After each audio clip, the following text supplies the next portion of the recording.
Optionals ఎంచుకునే ముందు మీరు కన్సిడర్ చేయాల్సిన 5 అంశాలు.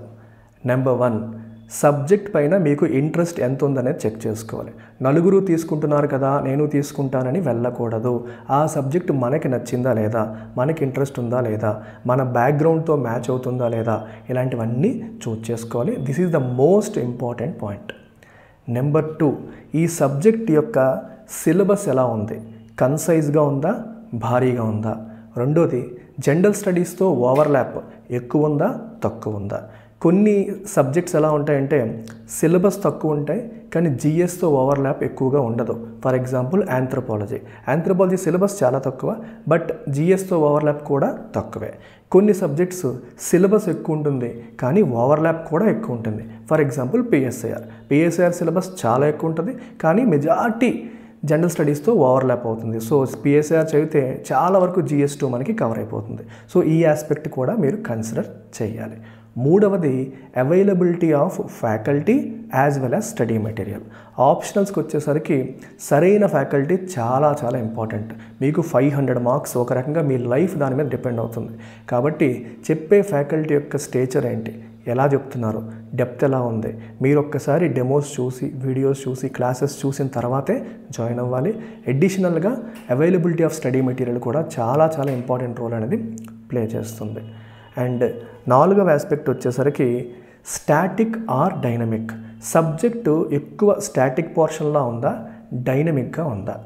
అంటే మనకి ఫర్ ఎగ్జాంపుల్ ఆంథ్రోపాలజీ మీరు తీసుకుంటే చాలా వరకు స్టాటిక్. మీరు పిఎస్ఐఆర్ కానీ పబ్లిక్ అడ్మినిస్ట్రేషన్ కానీ తీసుకుంటే డైనమిక్ పోర్షన్ చాలా ఎక్కువ ఉంటుంది. కరెంట్ అఫైర్స్తో మీరు అనుసంధానం చేసుకోవాల్సిన అవసరాలు చాలా చాలా ఎక్కువగా ఉంటాయి. సో మీకు కరెంట్ అఫైర్స్ అంటే ఎంత ఇష్టం, లింక్ చేసుకోవడం మీరు ఎంజాయ్ చేస్తారా లేదా స్టాటిక్నే ఎక్కువగా ఇష్టపడతారా, ఇలాంటి అంశాలు కూడా చాలా ఇంపార్టెంట్ రోల్ ప్లే చేస్తాయి. అండ్ 5వది ఎగ్జామినర్ ఎక్స్పెక్టేషన్. అంటే కొన్ని ఆప్షనల్స్లో ఎగ్జామినర్ ఏం ఎక్స్పెక్ట్ చేస్తారంటే మీరు రాసే ఆన్సర్స్ ఫ్యాక్చువల్గా కరెక్ట్గా ఉండాలి అని. For example science based optionals like ఆంథ్రోపాలజీలో ఫ్యాక్చువల్ యాక్యురసీ పైన ఇంపార్టెన్స్, ఫోకస్ అనేది ఎక్కువగా ఉంటుంది. కొన్నింటిపైన కొన్ని arts based, humanity based optionals ఏవైతే ఉంటాయో వాటిల్లో క్రిటికల్ థింకింగ్ పైన ఫోకస్ ఎక్కువ ఉంటుంది. సో ఆన్సర్లో క్రిటికల్ థింకింగ్ ఎక్కువ ఎక్స్పెక్ట్ చేస్తున్నారా, ఫ్యాక్చువల్ యాక్యురసీ ఎక్కువ ఎక్స్పెక్ట్ చేస్తున్నారా, మీ స్ట్రెంగ్త్ ఏంటి, ఇలాంటి ఆస్పెక్ట్స్ని కూడా మీరు దృష్టిలో పెట్టుకోవాలి. సో ఈ 5 పాయింట్స్ కాకుండా ఇంకొక గోల్డెన్ రూల్ చెప్తాను.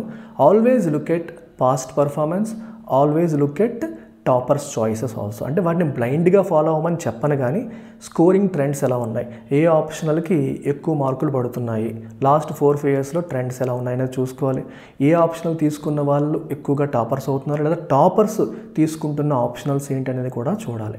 కొన్నిసార్లు ఏమవుతుందంటే ఒక పర్టికులర్ ఆప్షనల్లో ఎంత బాగా రాసినా 300 పైన మార్కులు వేయట్లేదు.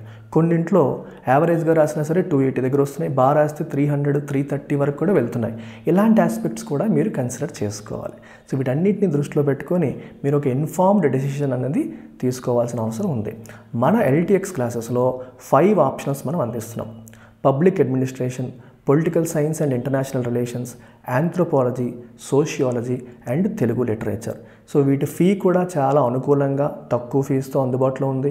ఈఎంఐ ఆప్షన్స్ ఉన్నాయి and most importantly life time validity మనం ప్రొవైడ్ చేస్తున్నాం. సో ప్రతి దానికి కూడా ఒక పెడిగ్రీ ఉన్న ఫ్యాకల్టీ, ఒక లెవెల్ స్టాండర్డ్ ఉన్న ఫ్యాకల్టీయే టీచ్ చేస్తారు.